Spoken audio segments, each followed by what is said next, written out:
Our team coverage of the blizzard of 26 continues now from Providence. 12 News reporter Shiina LoSciuto joins us now live from the capital city with more on the cleanup efforts there. Shiina? Well, Shannon, Mike, we've been checking in, all night long. You can tell it's cold out here. We can barely move our faces. But the good news, our hotel's parking lot finally got plowed out. So we were able to get up and going and move our car. Here's a look at what we saw around Providence tonight. Again, not a lot of people out on the roadways, but we did capture some abandoned cars.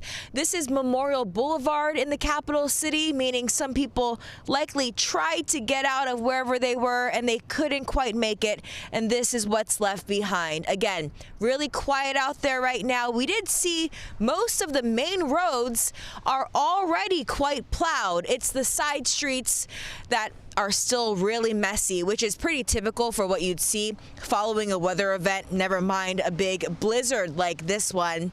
The big message from authorities still: give the plows plenty of room to work as you see them throughout the week, as they continue emphasizing this will take days to clean up. We'll be back in just a little bit at 10:30 here on 12 News with another look around the city. For now, we're live in Providence. I'm Shiina LoSciuto, 12 News.